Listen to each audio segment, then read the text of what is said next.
CC, CEO, wanna change your life? Come see me, yo. I'ma teach you how to build up wealth for your family, not just for yourself. I'm a bestseller, a house flipper, a businesswoman, a go-getter, a big investor, a goal builder that could teach you to get richer like millions, baby. You really about to fill your savings. You about to have multiple streams to impact your children, baby. Let me teach you to get your credit on track in the long run. You'll make it all back at Catalyst and watch it all psychology black on firm, but we ain't all black. Hey, what's happening, everybody? It's your girl, Constance Carter, and it's your girl, Kyle Carter. OMG, and we're so happy to be here tonight. And right before this, she was going off on me. And I was like, I can't wait to see her code switch when this turned back on.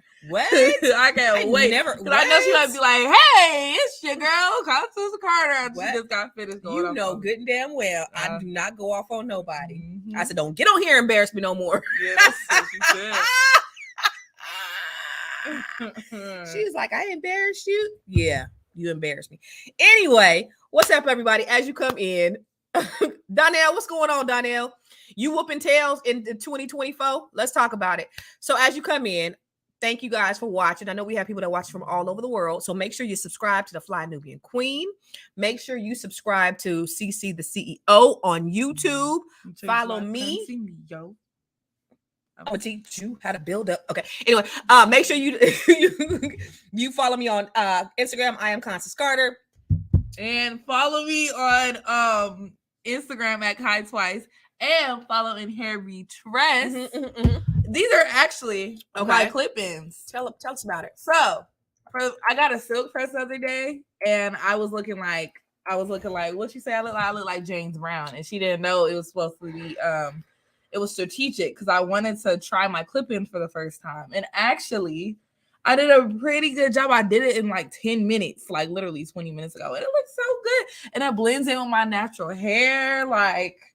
So she went to the Dominican. So we don't have the Dominicans in California to do pressing curls or whatever. But she came home looking like it was my first time doing a blowout. So I got a blowout.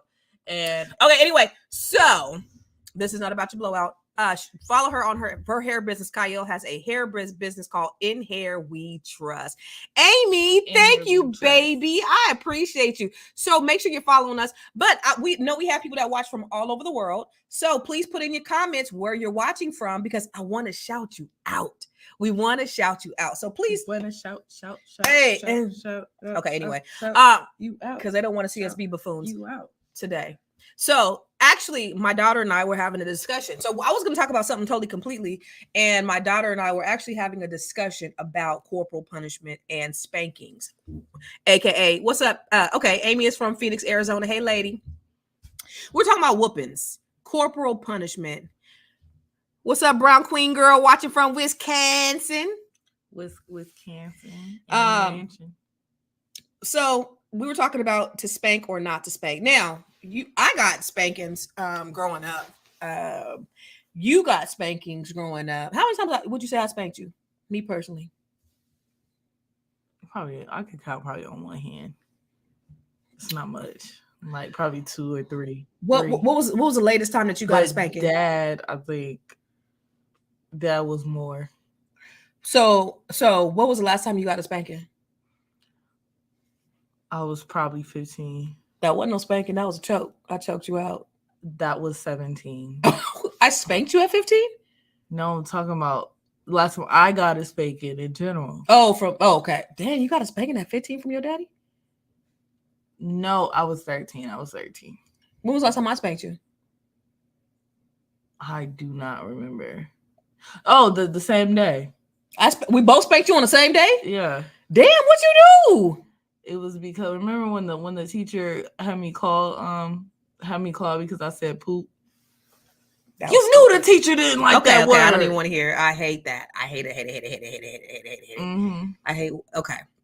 So I got spankings. So the last time I put my hands on you, you were 7. She was 17, but it wasn't no spanking. It was more of a choking. Look at why you roll your eyes. I'm not gonna tell them the details behind the choking, but you know you deserved it, right? You deserve the choke out. You did deserve the choke out. Yeah. Okay. I'm just gonna say that so I will get choked. That's what? I'm still gonna agree so I don't get choked again. Whatever. Mm-hmm. So as I see people coming in, as you come in, make sure you post and put in the comments where you're watching from, because we want to shout you out. Also, make sure that you share this out, because this is going to be a good dialogue. And we actually want to hear from you. So how many of you guys growing up got spankings? How many of y'all, when you grew up, got spankings, or you spanked your children? And what do you think about spanking? Is that cool? This to spank or not to spank? So I would say when I was growing up, I got whoopings from my dad, and I don't really remember my mom necessarily whooping me. I do remember her putting hands on me. I remember her popping me upside the head or slapping me or backhanding me or something like that. But I don't remember getting a whooping from my mom. I remember getting whooped on. My dad never like slapped me or did anything like that, but he did whoop me on my butt. And it were for the dumbest reason. Well, one time I probably should have got a whooping because I said, "I hate you, Dad." I was watching those kids at school telling their parents they hated them, and he was like, "Oh, okay, you hate me? Okay, I'm on my way. Go to your room." And my sister and my brothers, they laugh at it to this day because they said it sounded like I was scratching, trying to climb up a wall. But I look at today personally, and I think about at my ripe old age of 48 years old, and me having children that are nearly adults. Now, trust me, I'd be wanting to put my hands on them, but if I could do it over again, I wouldn't. I am an adult. Well, my other boys. Oh. So I have two that are teenagers, and then I have two young adults. Would I do it if I had to do it all over again? And I probably wouldn't. Put my hands on my kids in that way. I think there are more effective ways to discipline your child. For me, and this is my personal opinion. I know a lot of Black people were raised whooping because the Bible says, "Spare the rod, spoil the child." Also, we learned a lot of those beatings because sometimes people they can't. There's a blurred line between whooping and beating. And so we sometimes, one of the things you said was about what about men and girls? What did you say? I said I don't believe that the men should put their hands on their girl child. I believe that it's the mother's responsibility to do that. But men are just physically stronger than women. And so that's just like straight up abuse. I feel like they shouldn't put their hands on the girl. So, and then when they do put their hands on a girl, it be for their own personal misogynistic reasons. Mm-hmm. Like it's either the girl's dress is too short, or she talked to a boy, or like it's one of like those type of things. Like I would never let my daughter talk to a guy, or blah blah blah. So it'd be like those reasons. That's why I don't agree. But I do believe like if the woman is to be disciplined, their mom should discipline them. She said, physical discipline. Spicy Peach said, "I told my mom to get the F up out of my room." I saw that. I was like, you see my eyes when I read so that? Maybe I don't believe in beating my kids today because they're not that disrespectful. But I think perhaps if my kids was hella disrespectful, I probably would be putting hands on them. You know what I'm saying? So I don't know. I'm saying it now from a place where my kids are pretty good. Now, mind you, my kids are regular kids. They trifling, they lazy, they greedy, they're brilliant, they're loving, they're wonderful, they're amazing. They're all the things that we are as human beings. So they're not like anything. Okay. They're not more special than anybody else. I can't say what my kids. They lazy, they liars. They. No, I didn't say y'all was liars. I thought you was going. But I got a couple of them that do be lying. But I just said the other day, which one be lying to my face? But she said that's my fave. She's like, he straight up lied to your face. That's your fave. It's not my favorite. But my kids are all of those things that most kids are. But I can't say what they won't do. I just right now my kids are not disrespectful majorly. They hella lazy though. They hella trifling. But I don't think at this stage in the game I would put my hands on them that way. But honestly, I don't have the energy to yell at kids even. I like to talk to them. Go ahead. When do I yell? Oh, talk about a time where talk about when I yell. Talk about when I yell. When I'm angry yelling. Exactly. Go ahead. You act like that's not every day though. I yell every day? Let's talk about it. Cause I tell the truth, shame the devil. I don't know if I want to get yelled at. No, tell. I was kind of. Are you talking about when I be getting them ready for school in the morning? When I say get up, let's go. We gotta go. We gotta go. No. Remember when you used to? So she don't believe in, like, as a kid during the summertime. She don't believe in sleeping in past 9 a.m. So whenever we slept in past 9 a.m., she's going, get your up. And I just see you sitting up like, be mad to sit up staring at the wall. Like, why am I up? Like, I'm in sleep. Like, she don't even give us instructions on what to do. She don't tell us to clean up. She don't tell us to do. What you sleeping in? What you sleeping in for? Stare at the wall. Get up. You don't sleep for. Okay, but what about when I do yell when I tell y'all to clean up because this house don't make no damn sense for this house to look like that. I do yell. But I don't like how you be on Facebook talking about stuff. Every time you tell me to clean up, I want to move out. That is not true. That is not true. That is not true. The only times when I want to like move out. So let's give him some background. Let's give him some background information. When you don't acknowledge certain things that I do, that's when I be ready. So let's get some background information on that, because so she moved back in. So she lived on her own since she was in college, 2017. She's been on her own, and so she has her own house that she owns. And so she had this big old house. She was living by herself. I said, "Yo, we got a big old house over here. We got room. You got that big old house. Come move in with us. We'll Airbnb your house out. That way you can make some money. That way." Won't be having another mortgage to pay. So when she moved in, I asked her politely, "Hey, Kyle, we have a refrigerator down here and a refrigerator upstairs. Can you please clean the refrigerator out?" Huh?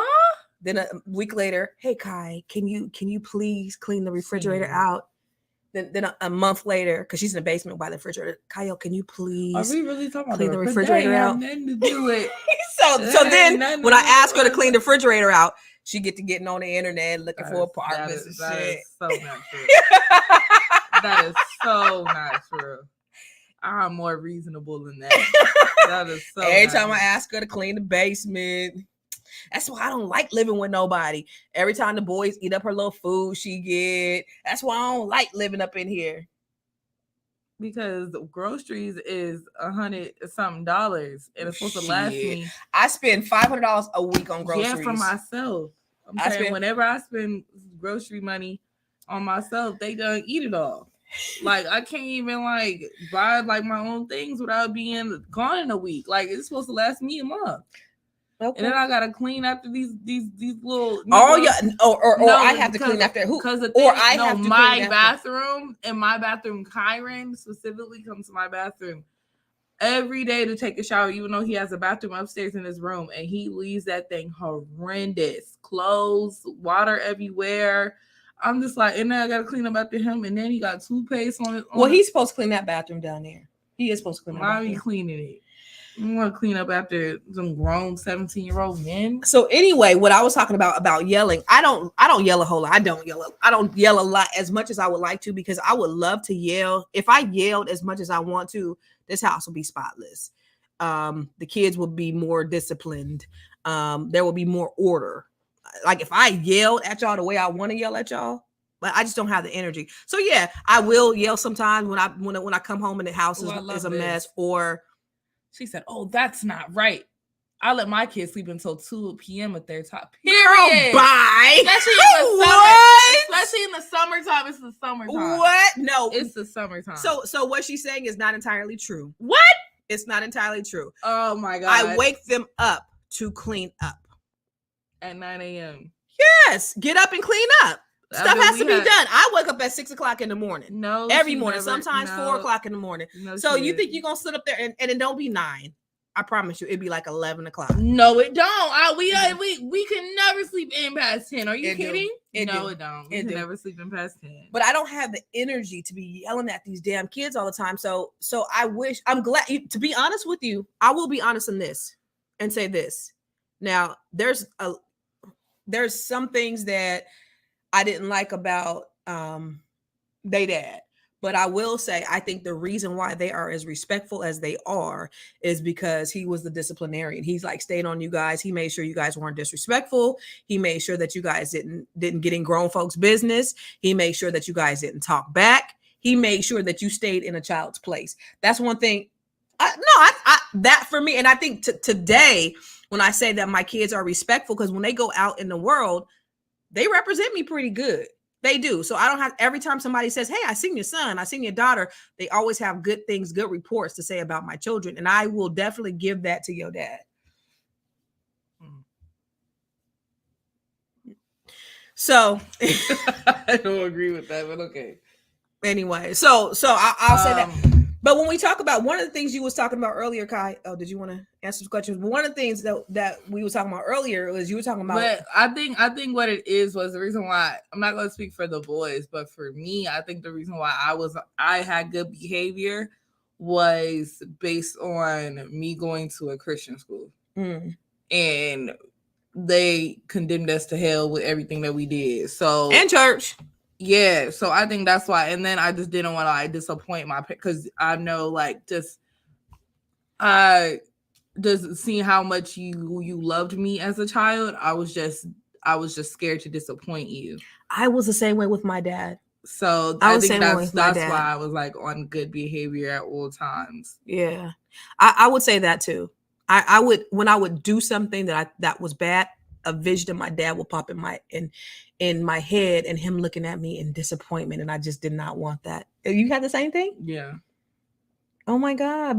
See, if you love on your children, I think it has a much better effect than whooping them. Yeah. Like you'll be scared to disappoint them. Yeah, I was scared to disappoint mine.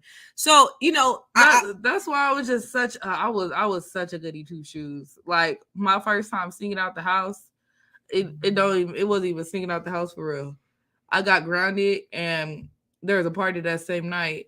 I just wanted to be rebellious, and I went to Jack in the Box, and then came back home, and I was scared the entire time. I was like, my mama go, it's 4 a.m. My mama, I don't know, my mama probably go wake up. I was always scared to disappoint all the time. RJ said I got slapped on the wrist, but not a full spanking. So now here's the thing. I think you could put a kid, because Amy said sometimes kids need to be put in check. Just saying, and kids do need to be put in check, but I think that you could put a kid in check without having to use corporal punishment. You think about it, because you got to think about this. Why do I want to inflict pain on somebody that I love? And my kids often say, oh, Mom, you're like a white parent because, certain things that I do. And I'll take that. I'll take that on the chin for that. If that's what being a white parent is, and not whooping their kids. Your brothers. Oh, they have? Yeah. Oh, okay. Yeah. Not about whooping, but other things like, oh, you're like a white parent. Or remember, you used to say, yo, you're like a strict Asian parent with certain things when we go to Kumon. Mm-hmm. But the boys have said that, like, if I try to do little activities about, how do you feel about your brother? And they're like, oh, Mom, you're like a white. Anyway. Oh, yeah. Yeah. So I'll take that, because I me being 48 or 49, and I look back, and there's a lot of things that I did incorrectly as a parent, a lot of things, and a lot of trial and error. I don't feel guilty about anything because I did the best that I could. So I'll never look back and feel guilty about anything, whether you feel a certain way about it or not, because you might feel a certain way about certain things that I did.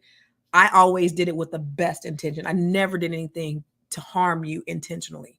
I may have made some mistakes, but I didn't do anything intentionally. But for me, I would go back, and I probably wouldn't, the handful of times that I whooped you or whatever. I asked Kyron, I said, Kyron, he said something. I told him, because I be, messing with him in the morning. And I'd be like, what you looking at? You want to square up? You want to whoop it? And he like, Mom, your whoopings don't even hurt. I said, when was the last time I whooped you? And he was like, I think he said 6th grade or 8th grade. That's when he was fighting over that girl, talking about I want my ones. I think it was 6th grade. How you whooped him because of that? Yeah, because he got suspended because he was trying to fight. So when he came home, I whooped him, and he was like, Mom, that didn't even hurt. I'm like, what do you mean that didn't hurt? And he was like, yeah, that ain't, your little whoopings don't hurt. And so it was really a waste of energy. It was really a waste of energy. But I wouldn't do that. But I do believe that that kids need 2 parents in a household. Kids tend to straighten up when they hear that bass from a man.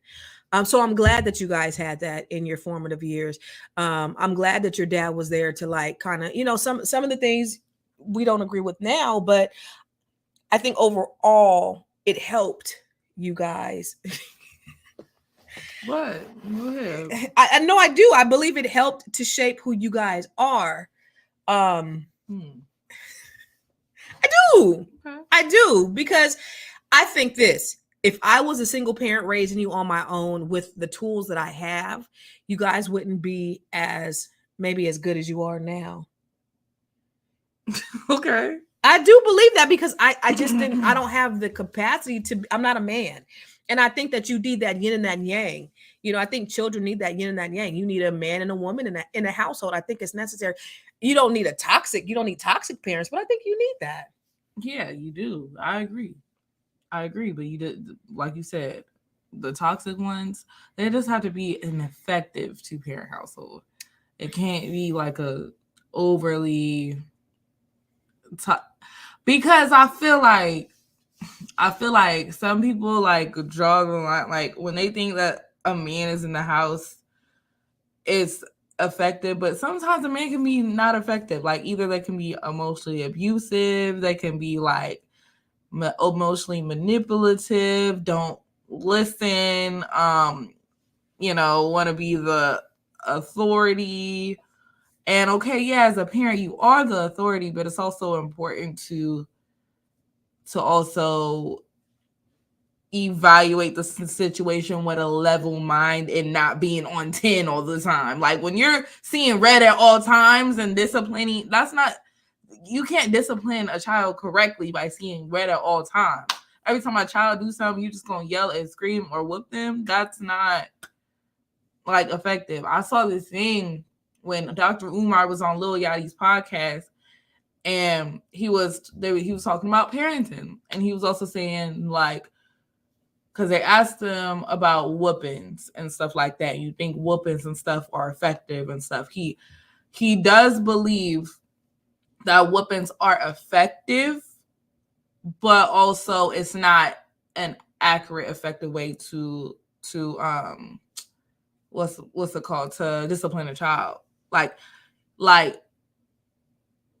the kids should get whoopings if they're like, being disrespectful or being out of line. But like for how Black parents used to whoop back in the day, like, they whoop because they didn't know what 2 + 2 was. Yeah. Or they whoop because, they're trying to help with a math problem or their homework or stuff like that. Like, and it's like, that's not effective. You should only whoop your child if they're being like disrespectful or doing something to harm themselves or whatever, or that so they can like, so they can teach them that lesson. Don't whoop them because, if Johnny had 5 apples, no. If Johnny had 5 and you like 12, he older. But my dad did that to me too. My dad did that to me. Snot nose crunch. My dad did that to me, and he had a little, because he had a little pointer. He would pop me on my butt. But and it's pressure. But here's the thing. So I don't want to take anything away from your experience, because I know that I say that I feel like, I think maybe when you get a little older, Kyle, it will adjust as well. I think when you get a little bit older, maybe you'll see the benefit, right? I don't want to take anything away from how you feel, though, because I wasn't there. So I don't know. But it's not like you wasn't there because, you didn't want to be there because you was working. Yeah, I was at work. So I'm first one in, last one out. I'm working. So I wasn't there to see certain things that happen in the house. All I know is, for me, it's like, okay, it's better for, nobody's going to love the kids like, their parents. So it's better to have one of us to be with the children. And so now I hear stuff that I didn't know back then, of how things affected you guys, from all of you guys. But in the back of my mind, I still feel like some of it was good. Right? It wasn't all 100% bad. Mm-hmm. Right? I don't know. I think I'm still healing from that stuff. Probably when I'm like, give me another 5 years, I'll probably heal from it, and then I'll probably look at it in a different lens when I probably had kids. But right now, I don't see it like that. Yeah, I feel like once you have kids, it'll probably be different. Like when people have kids, they I don't have any kids, so I don't know. Yeah. But so I probably wouldn't, but also I was doing some research and it said, spanking, it ruins, a child's self-esteem. Children who get spankings, they have a higher likelihood of have anxiety and depression. Like I said, self-esteem issues. So all of those things come into play when you're talking about that type of corporal punishment. They think that you don't love them. You say, I do this because I love you, but you're inflicting pain on somebody. So how does that really, like, for me, I feel like sitting down, that goes into like, that's why people get into like abusive relationships because of that reason. Their parent teaching them, I'm doing this because I love you. Okay, love is pain. Now they're dealing with somebody that beats them. That's a possibility. Yeah, it could lead to that. That could correlate to that. But then some people are like, well, this kid didn't get a whooping, so he shot up the school. This kid didn't get a whooping because he killed. Colored.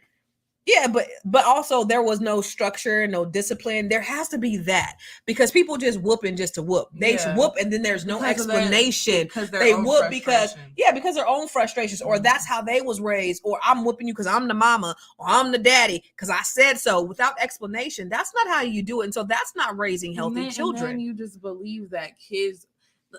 That's why kids just grow up with low self-esteem because they're treated like that. Like they're treated like less than. Oh, I'm treating them like how when people say, well, when you're in a situation, people are yelling at you or whatever, and they be like, dang, you just yelled at me like a child. Mm-hmm. It's like as a child, you're just getting treated like a child, like no respect. I feel like I used to get yelled at just like y'all got yelled at in the same household. But I remember one time. I think you should have probably mentioned that. But I will say, I set out the podcast. Guess who won? Who? Look at the last comment. Oh Lord. Jesus. Of course he won. Jesus Christ. However, I'll lose my track. I can, you know what? Let me tell you this though. I tried really, really, really, really hard to provide this great. I remember, I just wanted to give you guys everything. I wanted to do everything for you guys. I wanted to make your lives as easy as possible. Now, that's not always the best thing because, as parents, when you grew up with some hardship, you try to do things so that your kids won't have the same hardships, but you end up making them soft.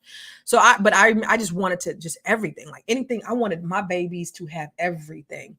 And I remember, you remember when you used to get bullied, you were 14 and then you get bullied. And so that's when you and I really got really close, is when you started getting bullied and we started having our conversations every night.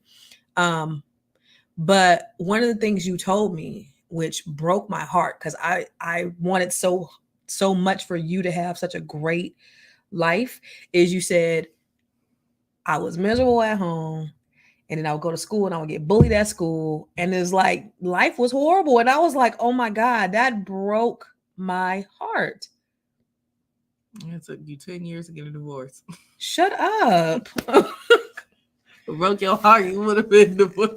You didn't tell me that until recently. You didn't tell me that. No, you didn't tell me that until maybe the last couple of years. Mm-hmm. No, you told me that you were bullied, but what you told me was that I was miserable at home. And you said this maybe a year or so ago. I was miserable at home. I was miserable at school, and then I'll come home and I was miserable at home. And I didn't know that until maybe within the last year and a half. You didn't tell me it like that. I knew you were getting bullied, but you didn't tell me it like that. And I was like, oh, I was working. No, I couldn't see. Beat your ass. Like, I'm getting bullied and then somebody screaming at me, like, when I get home. Like, oh my God. I didn't want that for you. I didn't want that for any of my kids. So that really that really bothered me. But anyway, let's go back. Let's go back to some of the comments on here. But no, you were saying earlier about how people were raising their kids and how now the discipline is lacking, right? You were saying the discipline is lacking for millennials who are having children because now the kids are just basically raising themselves. Yeah. I feel like this is probably biased, but I feel like kids who are raised by Gen X parents, which is like her generation and above, are better. I feel like are more respectful and better off than people who are raised by millennials right now. Honestly, I feel like, because all you see right now in schools and stuff is like kids are not respectful at all. These 80s parents have been going up to the school, going off on the teacher for their own kid being a nuisance, not taking responsibility or accountability or none of that. My generation, we talk about how if our parents are Gen X, our parents, like, we used to be scared to come home with a bad report card. Our parents gonna get on our butt type thing. Our parents on our butt for every single thing. For like millennial parents, sorry, but they have not been on their kids as much as. But that reminds me of like, because and this is the thing I loved about our family unit. When I was married, like the school knew our whole family. Mom, dad, brothers, sisters. Like when we went to parent teacher conference, we all went together, all 6 of us. So we would sit in on every single parent teacher conference, and they would be like, wow, that's unusual to have the entire family. I love that, because we showed up, and it for the teachers, it allowed them to see, number one, you ain't gonna my kids, right? You gonna treat my kids right. They have present parents. But I remember one time when my son, Kyron, he was like, talking about his teacher was, my teacher, she doesn't like me. I think she's prejudiced. So now I'd be ready to go. I'd be ready to go to the school. This one right here wouldn't tell me stuff because I was always ready, right? I'm ready. My oldest son, he tell me all the time, and I'm ready to go, right? I'm ready. I'm GT, what is it? GTG? TTG, trained to go. But my son Kyron, he said, my teacher, my Spanish teacher, I think she's prejudiced or whatever. So I'm like, I want to go up to the halls and just, punch my fist to let everybody know that I wasn't the one to play with. So we go up there, me and his dad, we go up there and talk to the teacher, and the teacher is like, so we're waiting on him to come down. So the teacher's in there, and so she wants to start the meeting. I'm like, no, we're not starting no meeting without my son. I'm ready. She's scared as shit, right? So I'm like, we ain't starting no meeting without my son. So my son comes down, and I'm just like, yeah, she's super intimidated. So you talk about what people be going off on them teachers. So my son comes down finally. And so she's like, okay, so Kyron, he doesn't listen. And I'm like, yeah, right. Yeah. In my mind, I'm thinking, because she prejudiced. So, he always talks to his friends. And I said, well, why didn't you move him? I'm blaming the teacher. Why didn't you move him? She goes, I did move him, but he moved right back. And I'm like, is that true, Kyron? He's like, yeah. We're looking like, what? And so we started to tense up. We started straightening up a little bit. And she started saying all this other stuff that he was doing. And we like, is that right, Kyron? And he's like, well, yeah. Well, you got us up here. And you the one acting up? So his dad was like, I can't believe you got us up here. And so then the teacher had got her confidence at that point. So she was over there. She had this light little smirk on her face. You talking about, so she excused herself from the room, and he politely got cussed. Not cut, we didn't cuss back then. I cuss now, but he politely got gone off on, had us up there ready to go in on the teacher, and it was all his fault. The thing is though, with that being said, and I just wanted to piggyback off of what you said, is we got to be advocate for our children, period. Because especially for Black boys, they're always going to look at them in the most negative manner. They're always going to have less tolerance, even different from her, right? So even like she's Black too, but she's a girl. They look at Black boys much differently. And so that's why I was so ready and proactive with, because I read books on this. I was proactive when I put my kids in there. So when my oldest son went up in there, I had to, read everybody their rights. So when my son said, he felt his teacher was prejudiced, I was there to advocate for him, let them know that I wasn't the one. Turns out it wasn't her fault. It was his fault. And we had to correct ourselves, right? Our kids aren't always right. Our kids can act up sometimes. Our kids will act up sometimes, and they will do what they can get away with. And so it's important for us to be advocates for your kids, because the teachers need to see that you're involved. Otherwise, they will write them off. but also we have to correct our children when they're wrong. Doesn't mean he didn't get a whooping when he got home. Not back then, not at that time, but he did get on punishment. So we have to advocate for our kids, but we also have to recognize when they are wrong. And I say that we should be disciplining them in a manner that's conducive to them being well adjusted. If people be like, timeout don't work, it will. If you put them in timeout, it will work. But I think most importantly is explaining to them why what they're doing is wrong. Explaining to them that, that it does hurt you or it hurts them. Not just, I'm whooping you because I said so. That's the slave mentality. That's control. But you're not allowing them to be free thinkers and think and know and understand the difference between right and wrong. So now they getting whooping. They know that it's wrong, but they don't know why it's wrong. They know that they shouldn't do it, but they really don't understand why. They just know that when they do this, it hurts. That's not enough. That's not really helping them to develop their brains. So any questions that we have on there? Earlier somebody said whoopings aren't needed as much as good in nurturing environment. No, he said something earlier about how some children are inherently good, some are more of a challenge to raise and instill good behavior by example in proper environment. I don't know about inherently good or bad though. What do you? Some are, because some will come out with behavioral issues, and that might be like just some mental health challenges. So but if they have mental health issues, it comes out of nowhere. But it's not nowhere. It's genetic. Mm-hmm. No, it's from their parents. It's from their parents. A lot of ancestors. You got to think too, and I don't know if Maury was before your time or Dr. Phil, them kids getting on there and acting up, and then everybody booing the kids. But you got to look at the parents. Like, why are these kids acting out? What are the parents doing? What are they lacking? Especially why are they acting with this that way? Catch Me Outside girl, I was looking at that girl mama like, like, what is you doing? Yeah, you got to think about that. She said, so I usually fuss a lot. Well, I used to. It kind of sucks sharing the bathroom with teen boys. They've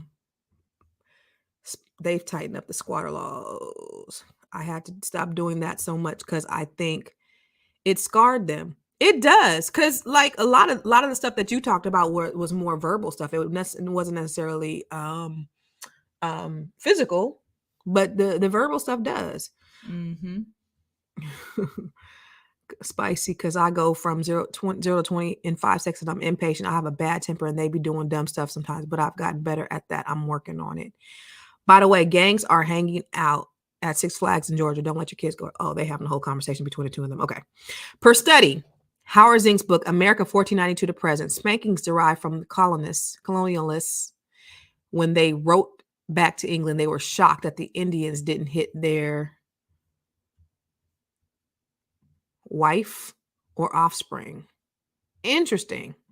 I'm so glad my dad lived with us. It sucked. They used to use CIA, use Vietnam to kill the dads.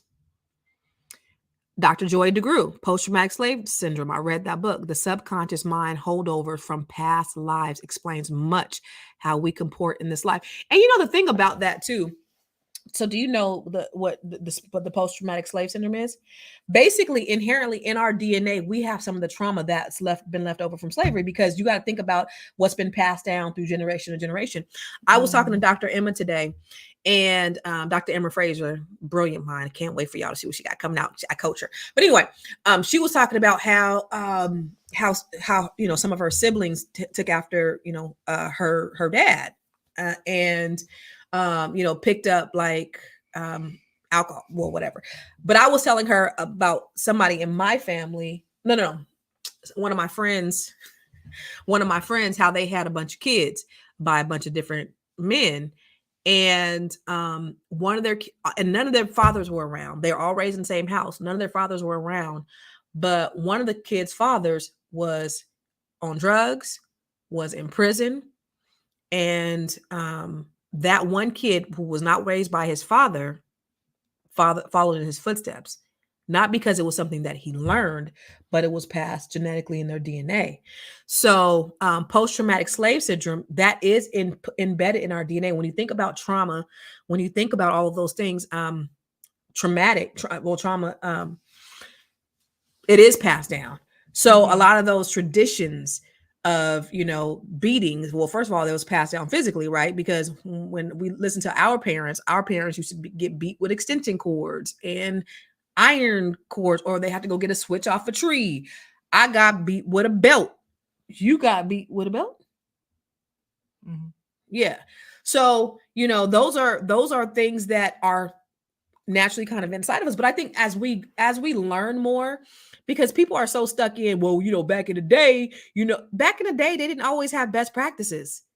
Just because it was back in the day doesn't mean it was good. Back in the day, there's people's parents who are together for 30, 40 years. The dad was cheating, the wife was getting beat on, the wife was miserable, all the type of stuff. Yeah, But just that because doesn't your mean mama it did don't it, your grandmama did it, your great grandmama Right. did it, it doesn't mean it was right. It means it was something that they may have learned from the colonizers or the slave masters.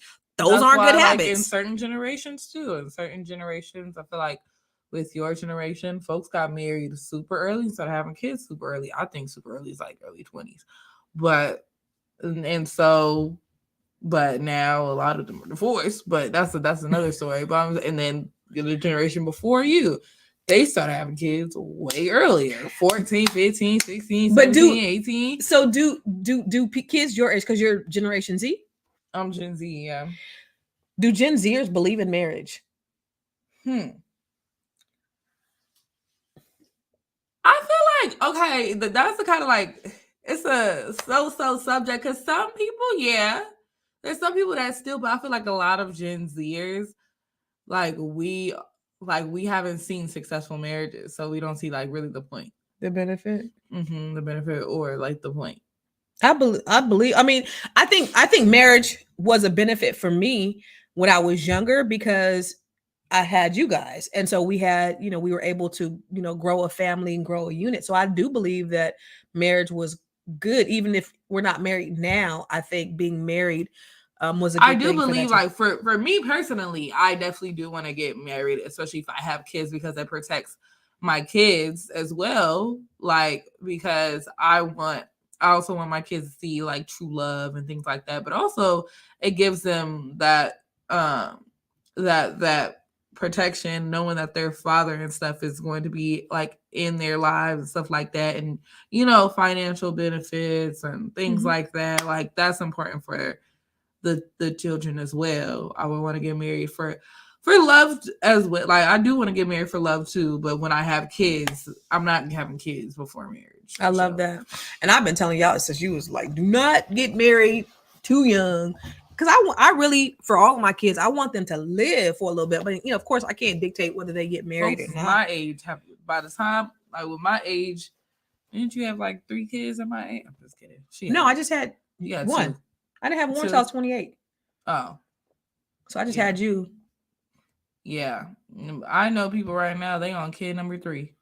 My age, 24. No, thank you. My mom had 3 by the time she was 24. She had her Nope. first when she was 16. Y'all can't miss me with that. Yeah, I mean, it just seems like this generation, like this Gen Z, it seems like you guys are like, I don't know. But You guys don't really believe in the sanctity of marriage. I'm an older Gen Z though. Because Gen Z, I think Gen Z starts at 97. I'm an older Gen Z. And so, yeah. To be honest, and I gotta be convinced, but I really don't believe that marriage is important even for me, not for you. I believe that people your age should be married to raise a family, to have that family unit. I do believe that. I believe for me, at the ripe old age of 48, the ripe old age of 48, I want a partner for sure. But do I believe marriage is really important for that?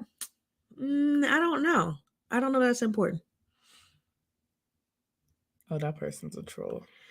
The one talk about the fake hair? Yeah. And then they talk about some no kids listen to black music. He also said that, why do we have fake hair? So yeah, I saw that. Go back up. With my son one time. Time out, don't work as a child is emotionally disturbed. Go back. Where? You gotta go all the way up here. You know who Daul Stanzel is? DJ Shablast! Shout out. Merrick Garland swatted concerned parents while his son-in-law sold. I don't know what that means. That's not for everyone. Everybody don't think or act like, even being a millennial child.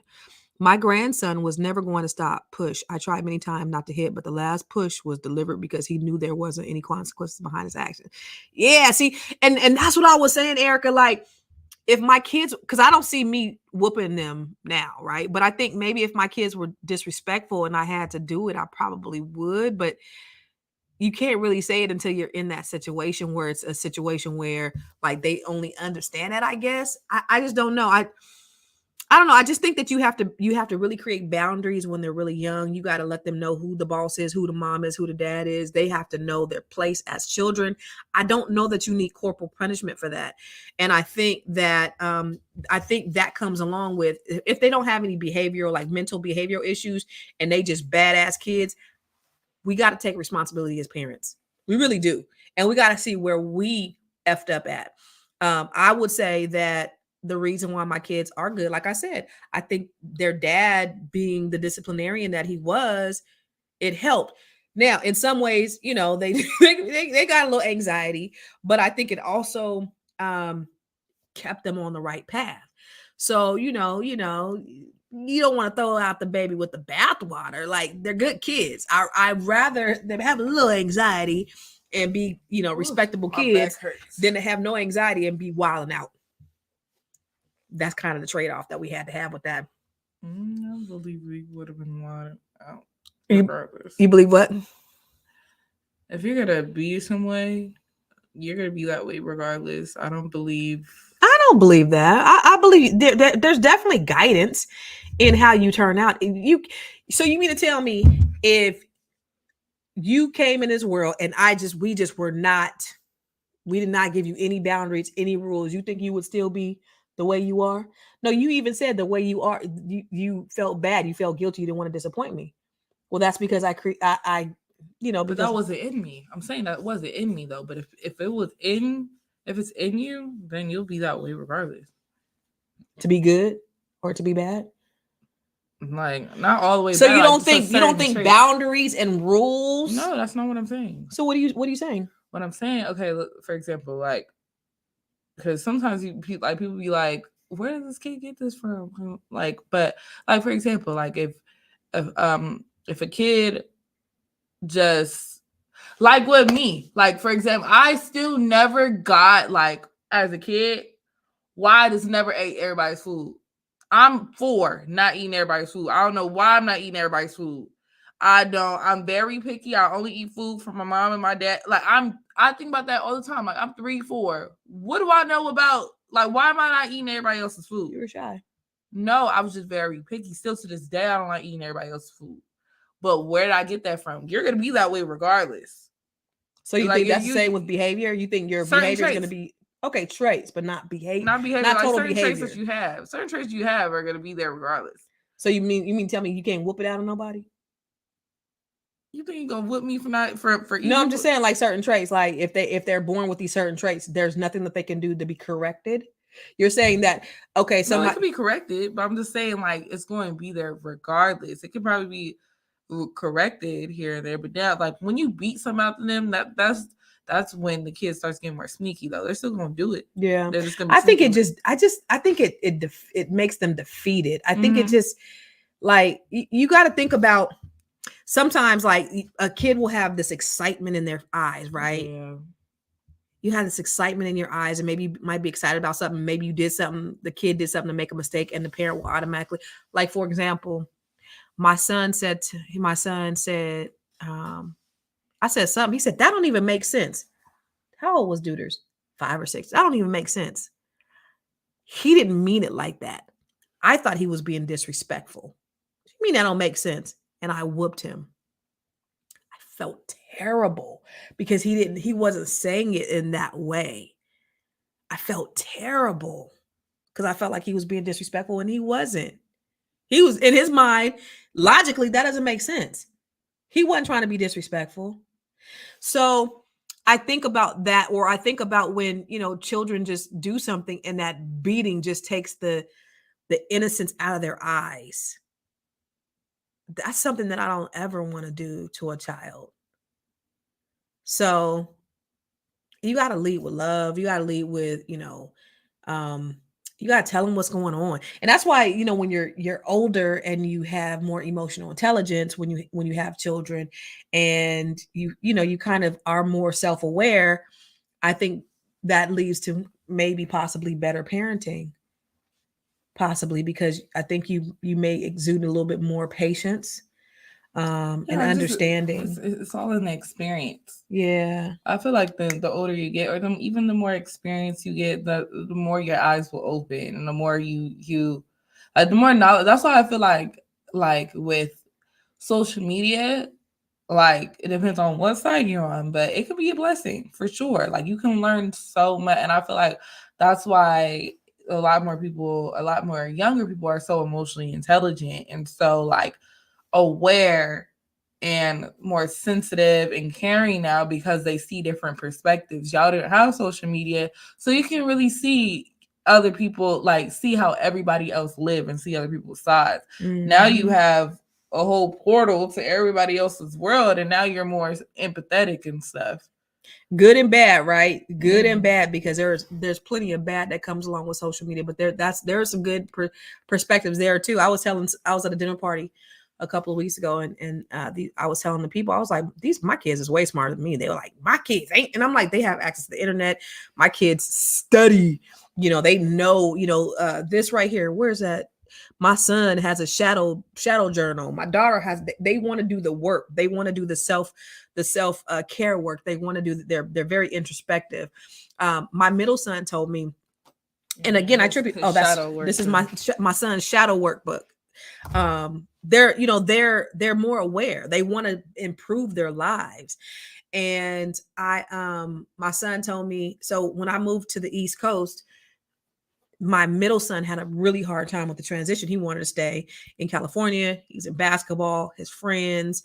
And so there was a little loophole. He got in trouble. So I brought him out here. I was like, got him. Because it broke my heart to leave him. I was looking for a reason. So it worked out for me. Didn't necessarily work out for him. He was not happy at all.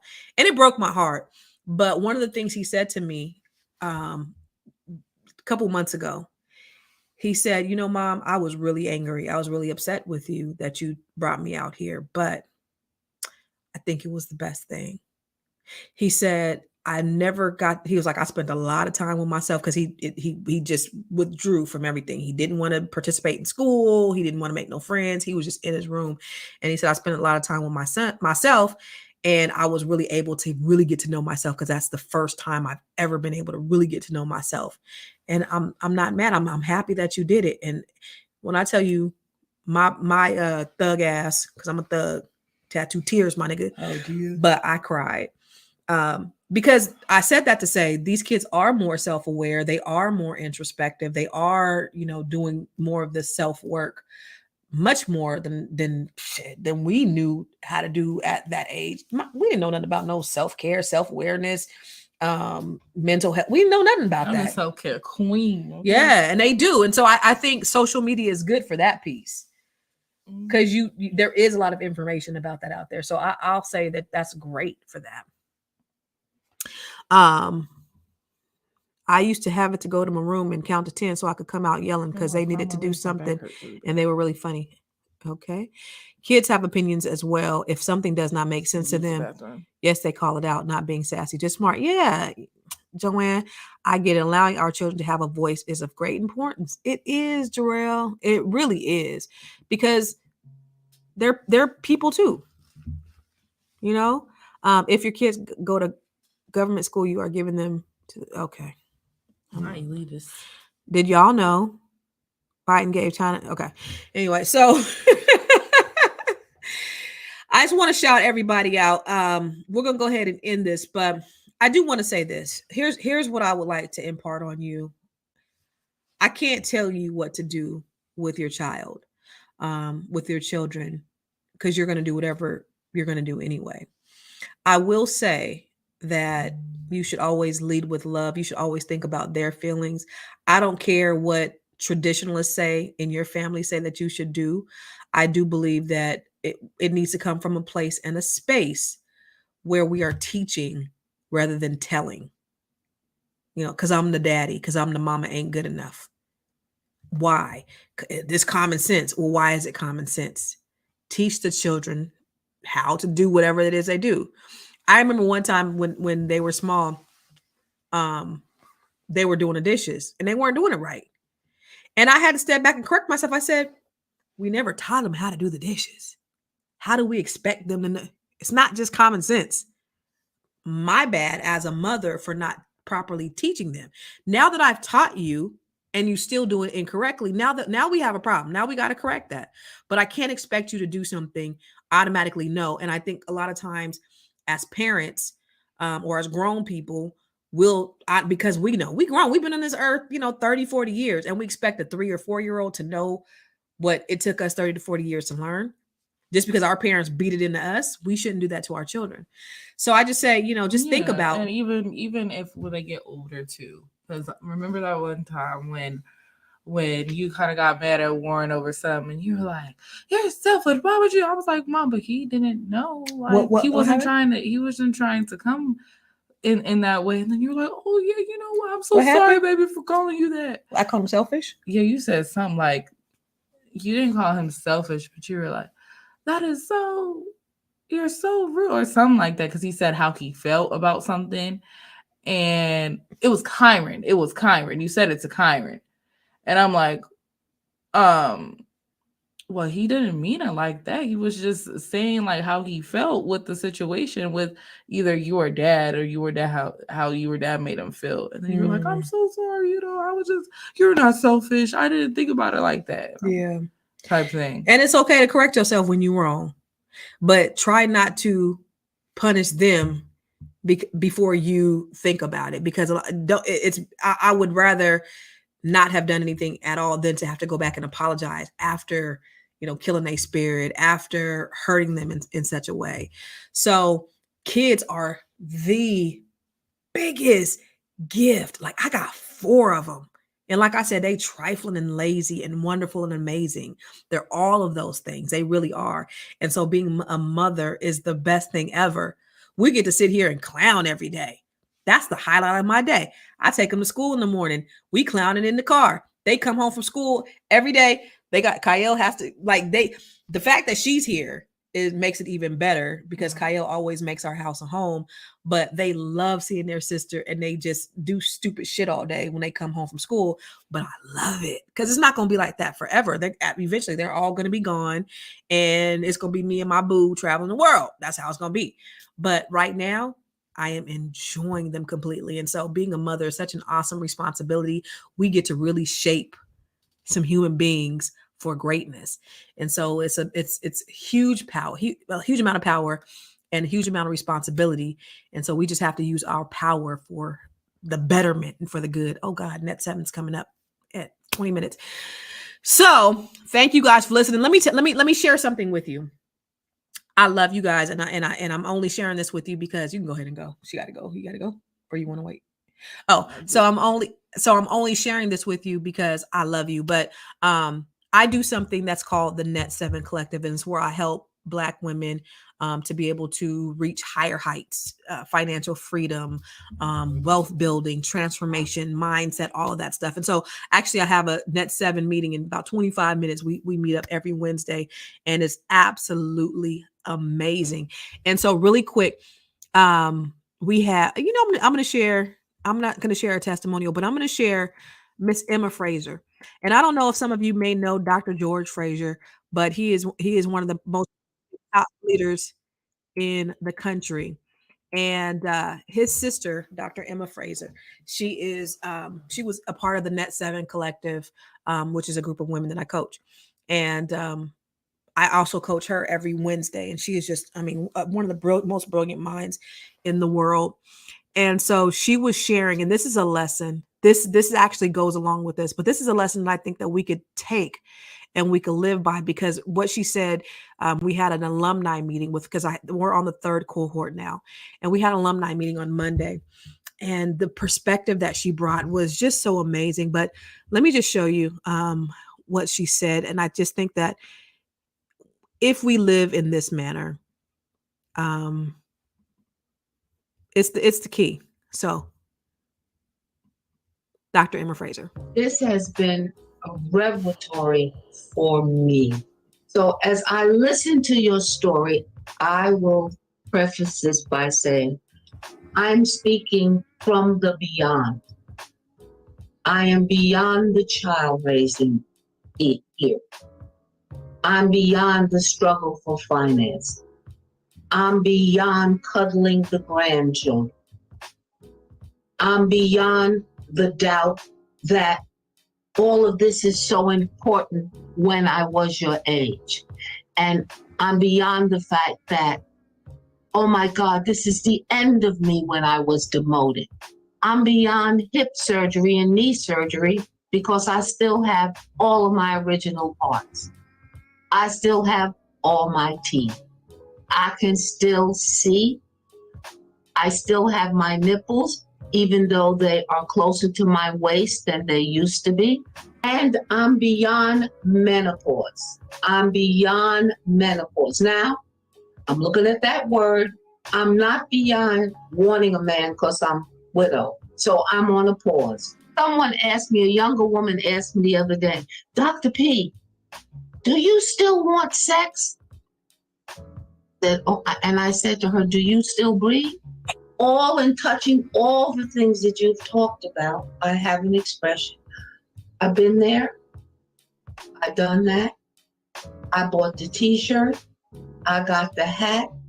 I wrote the book and I starred in the movie. On Friday, I will be 80. I will be 80. And so I come to you from the beyond. This stuff, you will work it out. April, you will have what you desire because you are women of wisdom already. I just want to tell you that it does all work out. Now, how does it work out? You will have trouble in your way. You will be betrayed by people you never imagined. You will bury your brothers and your siblings if you have some. You will bury your mothers and your fathers. I want to encourage each and every one of you. You're going to look back as you age and say, my God, why did I drive myself crazy? This thing about self-doubt, I think it was Dr. Sume, because it was the first thing I texted when I heard you, the imposter syndrome. We all go through that. How did I get here? How did I wind up in Harvard at 45 years old, leaving my grown children and my husband to go off to what I call sleepaway camp? I hear the single mothers. There are some single mothers who actually have a husband, but they are single. The young lady that just spoke about getting my name back, yes, you will get your name back, but what you really want is yourself back. And the young lady with the double mastectomy and the tattooed nipples, it's okay. It's okay. Get a pretty bra and work it. And because God has somebody for all of us. But the point is, love what you got. Appreciate. If you don't have long hair, get a weave. If you bald-headed, wear a wig. If you like April, who I just adore, just cut it all off and show that head. Don't get stuck in the obstacles. Mm-hmm. There will always be problems in your way. It's how you overcome them. So Constance is my coach. And here has been my strength as I got 60, 70. It was the young women like you in my life. I hook up with the young. I give them my wisdom. They show me how to use Microsoft. Younger women keep some older women because we know what you're going through.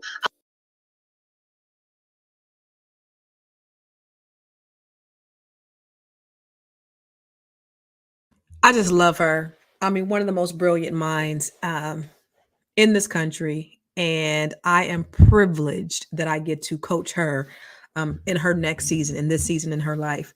But that's what I'm doing now. I am helping Black women from all over the country, from the budding entrepreneur to the seasoned PhD. And we have several of all of those, from, someone who's 24, like my daughter, to Dr. Fraser, who is 80 years old. And the great thing about the Net 7 Collective, my superpower is that I empower them to inspire one another, because they all come from different walks of life and they all have a unique perspective. And I create a space for them to be able to walk in their genius and be okay with that. So you have a great mind like that. And you also have people who are just starting out, but there's no one that's more important than the other. And they all know that. They all know that they have a voice, and they all just glean from each other. And so it's just a great, great environment. And you know what? I went through a divorce in 2022 and therapy and all that stuff. And it was one of the darkest periods of my life, but I created something that I needed as well, with the Net 7 Collective. And that's what that is. In our last cohort, so I'm getting ready. I have a call in 15 minutes, literally, but on our last day, so that was Dr. Emma. Here's another young lady who's in the cohort, and here's one of the things she had to say, and then I'm gonna let y'all go. For about the past, 3 or 4 years, I've been praying for a business coach. Like, I never had a coach. I knew that a coach, I read many times that all the most successful people have a coach. Coaches have coaches. And I wanted a coach that would help me understand money and business and entrepreneurship.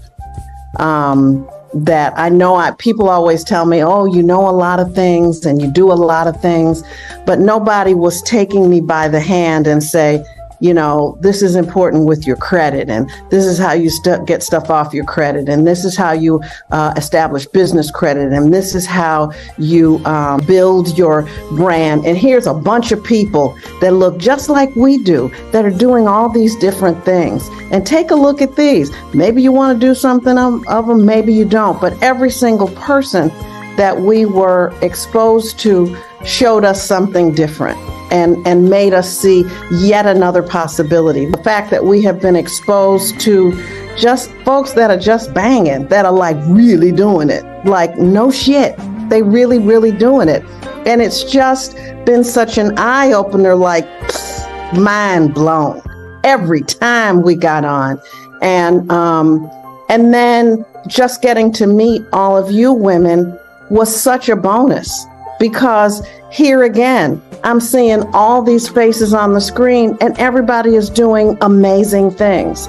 Whether you are where you want to be or not, when we get on and we listen and people talk and share, I think, well, damn, that's what she's doing. That's what she's about. And that's what she knows. I'm just like mind blown yet again. Every single time. I'm telling you, I would move heaven and earth not to miss one of these sessions. I know they're recorded, but it's just something about being in the room where it happens, and being here live and being able to participate and interact. It's just been such a wonderful thing. And Constance, you definitely under-promised and over-delivered.